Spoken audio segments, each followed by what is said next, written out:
Boa tarde a todos. É com grande prazer que neste momento eu venho aqui através dessa mensagem, desse sermão, fazer a vontade do Senhor. Mas antes eu gostaria de saudar a todos com a paz do Senhor e Salvador Jesus Cristo. Hoje eu gostaria de deixar aqui no livro de Josué, capítulo 7, versículo 10, é o versículo que Deus falou no meu coração. Ele diz assim: levanta-te, porque estás assim prostrado, com o rosto em terra. Quando eu meditando nesta passagem, o Senhor, Ele me dava o entendimento de algo tão importante que muitas vezes a gente desconsidera e não entendemos por quê. É quando a oração não muda o pecado que viveu, ou que vive. E aí ele fala para você: levanta-te. Então o significado de Josué, capítulo 7, ele fala a respeito da derrota dos israelitas, que de alguma forma, por causa do pecado de Acã, Deus ficou irado, porque Israel não havia sido totalmente obediente a ele na conquista de Jericó. Um deles, que é Acã, secretamente guardou para si o que devia ter sido destruído, que está no versículo 1. Então, portanto, quando os israelitas partiram para atacar a cidade muito menor de Ai, Deus permitiu que fossem levados de volta e sofressem perdas. Então Josué ficou angustiado, não apenas porque Israel havia sido derrotado, mas porque a derrota deles encorajaria os cananeus. E se todos os cananeus unissem suas forças, Israel poderia ser destruído. Então o Senhor, através da tua palavra, Ele disse: levanta-se, pare de orar. Israel pecou.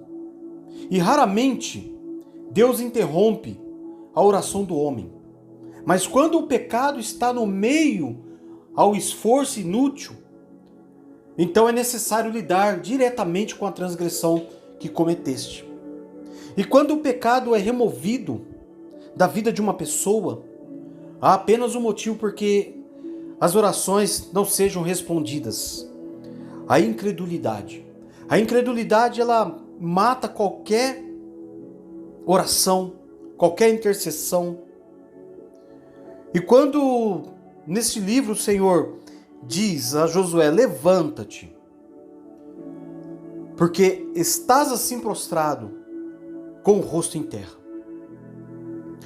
E no Novo Testamento o Senhor, Ele diz assim, em Mateus 17:20, por causa da vossa fé e da sua pouca fé, porque em verdade vos digo que se tivesses fé com um grão de mostarda, direis a este monte: passa daqui para colar, e haveria de passar, e nada a vós seria impossível. Então, você para e pensa: o que é a oração que não muda o meu pecado? Certamente existe aqui, nesse texto, algumas lições importantes para cada um de nós. E uma delas é a confissão sem arrependimento, ou uma mudança mental, que muitas vezes você tem que ter, genuína, para que ela se torne vazia. Não nos restaura a comunhão, não porque o arrependimento seja um trabalho que devemos fazer de modo a obter o perdão de Deus, mas sim porque sem ele continuaremos a ter uma atitude errada. E quem mantém a barreira entre nós e o Senhor? É uma pergunta. Porque às vezes a confissão chega demasiada sobre muitas coisas, ela chega tarde para reparar a disciplina. E eu dou um exemplo aqui de Davi. O objetivo primário da confissão não é evitar problemas ou castigo de Deus. O propósito da confissão é estabelecer a comunhão e virar as nossas vidas para Deus, para querermos andar correto com Ele e sobre o seu controle e caminhando na sua direção. A necessidade mais prática aqui seja notarmos o processo para vermos se conseguimos descobrir o que levou à escolha e o pecado de Acã. O fato de Acã ter escondido mostra que sabia claramente que aquilo que estava a fazer era errado. Portanto, o que o levou a avançar e a fazê-lo, porque bem pecou, como está no começo dos livros, em Gênesis, que Eva caiu nos enganos da serpente. Mas em resposta a isso, podemos reparar primeiro naquilo que Acã tomou. Ele pegou em ouro e prata. Então, isso quer sugerir o quê? O materialismo, muitas vezes, na nossa vida. O pacto de confiar nas riquezas para a nossa segurança é felicidade, que muitas vezes não há. Mas ele também levou uma bonita capa oriunda da Babilônia. Tal não só aponta para o materialismo, mas para o desejo de ser elegante e obter a aprovação dos homens, procurando o nosso sentido e de significância no elogio ou no aplauso dos outros. Muitas vezes nós queremos ser aplaudidos, muitas vezes nós queremos ser lisonjeados, elogiados. Mas será que isso tem agradado a Deus? Será que isso tem te levado a estar em comunhão com Deus? Aí existe um princípio. Todos esses desejos são padrões de uma concupiscência. Ilustram os diversos padrões de concupiscência que todos enfrentam e que, quando não tratados com fé, podem dominar as nossas vidas. Então inclui coisas como o desejo de estatuto, poder, prestígio, prazer, bens, elogio, ou, como eu disse antes, o aplauso e o reconhecimento. Mas não são mais do que soluções humanas que está sobre nós, ou estratégias protetoras que usamos para encontrar segurança na voz dos homens. A significância e satisfação longe de Deus, ela não é nada. No livro de Jeremias 2,13, ele vai dizer que chama-lhes cisternas rostas, porque o meu povo fez duas maldades. A mim me deixaram e o manancial de águas vivas, e cavaram cisternas como rotas, que não retêm as águas.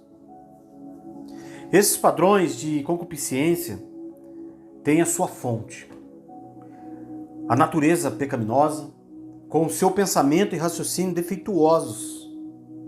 Isso você vai ver em vários livros, em várias passagens, no mesmo livro de Isaías 55, versículo 8, Provérbios 14, 12, Romanos 1, versículo 18 e Efésios 4, 17.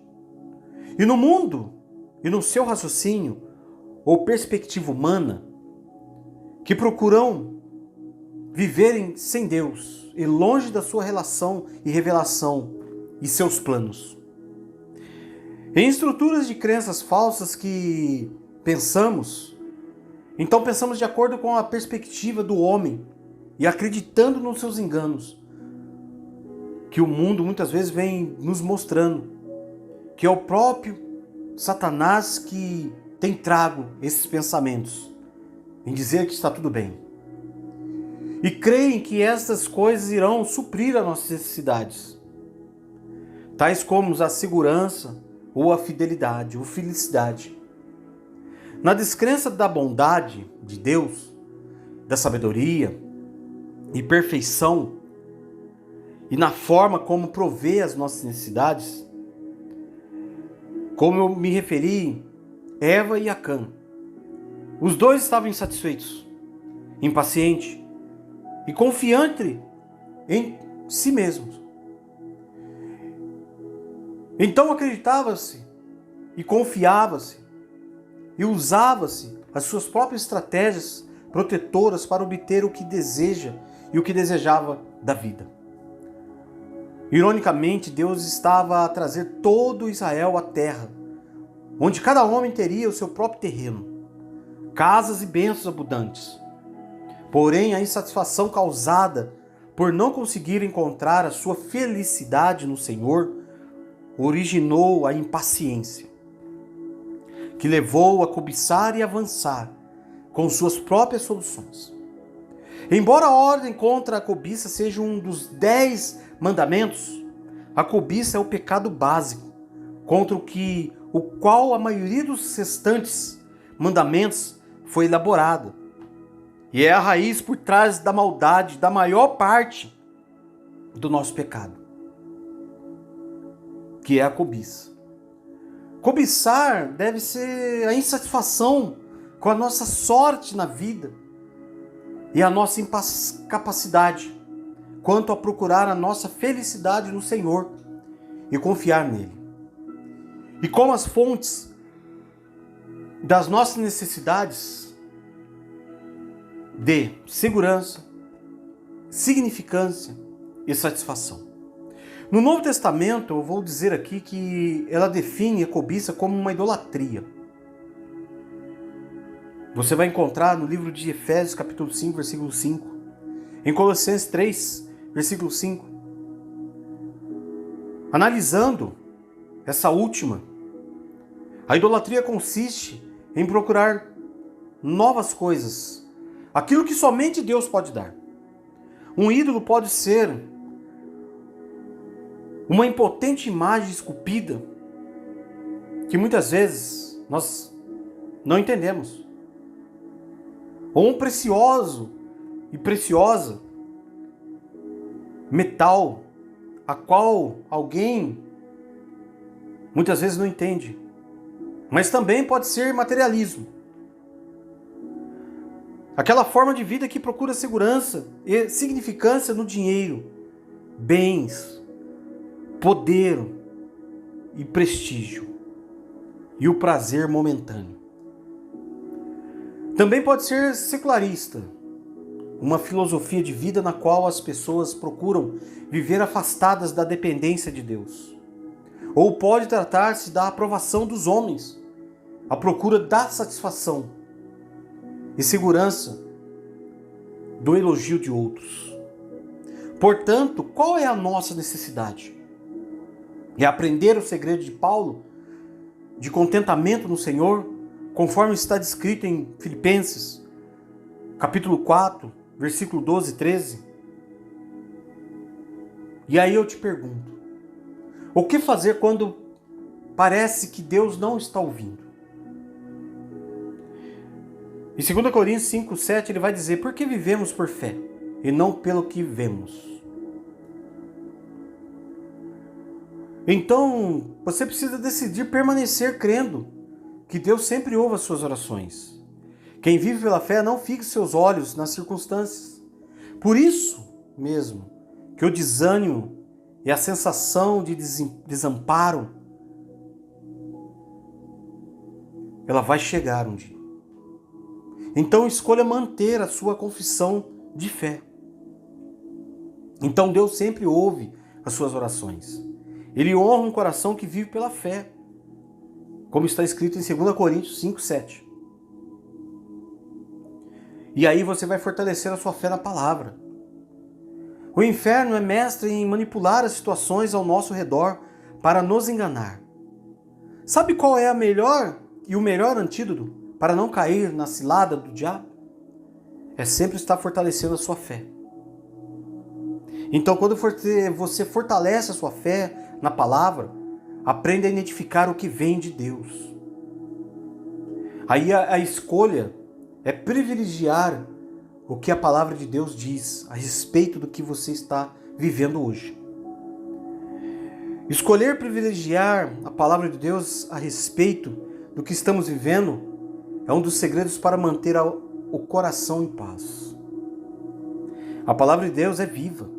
Ela é Deus falando conosco e tem direcionamento para todas as situações que enfrentamos. Então, para finalizar essa mensagem, nesse capítulo eu resumo que tem 3 pontos que eu gostaria aqui de focar com os irmãos e com você que me ouve. O nosso pecado tem de ser tratado de forma honesta e decisiva.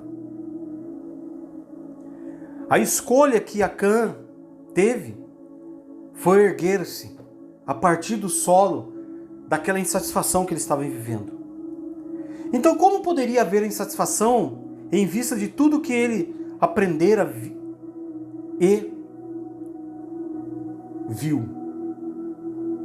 Enquanto membro do privilégio do povo de Israel, então nós não sabemos, mas por qualquer razão, Acã estava insatisfeito com a sua sorte na sua vida, por não a conseguir entregar a providência e bondade de Deus. A sua incapacidade de caminhar na fé levou à procura de insatisfação e dissatisfação, que seria segurança e significância no mundo material, pelo que cobiciosamente ele começou a cobiçar bens, decidiu pegar em coisas sobre anatema. Foi a condição espiritual de insatisfação e a sua existência, independente o que levou a resolver o assunto com as suas próprias mãos, acreditando que através das suas próprias soluções iria de encontro às suas necessidades. O nosso fracasso muitas vezes, quanto a encontrarmos o nosso contentamento no Salvador e seu amor e graça, é certamente a causa de uma grande parte da miséria criada por nós mesmos e do comportamento pecaminoso que vivemos.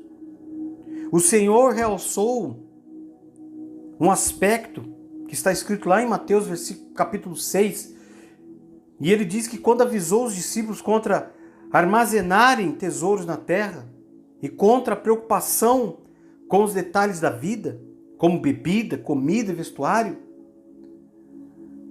ele definiu que, entretanto, a procura dos detalhes da vida, em detrimento de buscar primeiro o reino de Deus e a sua justiça, como uma simples questão de não confiar verdadeiramente na provisão de Deus.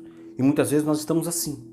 Nós não estamos confiando na provisão de Deus, que é manter o alimento, a vestuária e o que bebemos, que é a água da vida. Então, diz respeito este assunto que muitas vezes temos pouca fé. Então, depois de indicar o modo como Deus cuida dos pássaros e veste a erva, ele disse: pois se Deus assim veste a erva do campo, que hoje existe e amanhã é lançada no forno, não vos vestirá muito mais a vós, homens de pouca fé. Não andeis, pois, inquietos, dizendo: que comeremos? Ou que beberemos? Ou com que nós vamos nos vestir? Seria útil ou inútil notar que quando Acã pecou e passou a existir o pecado no acampamento de Israel, a bênção, a força de Deus, elas foram interrompidas e a nação enfrentou disciplina e fracasso. Mas estando o pecado tratado como o Senhor nos ordena e ordenara naquela época, através da sua graça, a bênção e força de Deus retornarão para a tua vida e para a minha vida. Uma vez mais somos recordados que ter pecado conhecido nas nossas vidas cria uma barreira entre nós e o Senhor, porque mostra o nosso empenho em seguirmos o nosso próprio caminho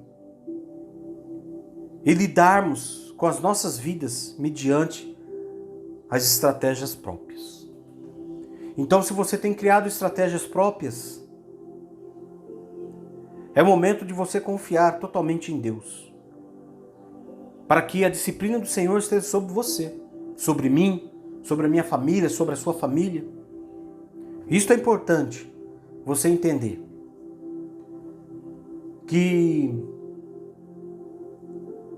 O que fazer? Não importa o que fazer. Não importa achar que não estamos sendo ouvidos por Deus, porque estamos. Então nessa tarde eu confronto você que tem pensado dessa forma, que muitas vezes você tem orado e não tem mudado nada. Então o Senhor pede a você, levanta-se. Porque através da fé, o Senhor resgata muitas coisas. O Senhor restaura muitas coisas. Porque só precisamos viver pela fé. E não pelo que vemos e não o que ouvimos ou sentimos. Então, antes de finalizar aqui essa mensagem, eu gostaria de orar por você. Você que tem buscado, você que tem ouvido a voz de Deus. Ore comigo, em nome de Jesus. Senhor Deus e Pai Todo-Poderoso, Pai, nesse momento eu quero aqui apresentar cada um que ouvir essa pregação, que ouvir esse ensino, que ouvir a Tua palavra. Às vezes ele tem se sentido insignificante, mas o Senhor diz que ele é significante. Porque neste momento ele vai viver pela fé, e não pelo que está vendo, e não pelo que está sentindo ou falando. Então eu te peço, Senhor, vá de encontro a toda a família, todos que necessitam da Tua obra, todos que necessitam do Teu grande e glorioso nome. Então, Pai, abençoa este momento, abençoa o final de semana deste irmão, dessa irmã, deste ouvinte, que a paz do Senhor esteja sobre ele completamente e que ele venha fazer aqui algo novo com o Senhor e alinhar os seus ponteiros para que a Tua obra seja eterna na vida dele. Em o nome de Jesus, eu agradeço ao Senhor pela vida de todos, em nome de Jesus. Em o nome de Jesus. Muito obrigado, você que me ouviu e está buscando a resposta do Senhor. Essa é a resposta. Não pare de lutar. Viva a fé. Um forte abraço, que Deus abençoe a todos em nome de Jesus.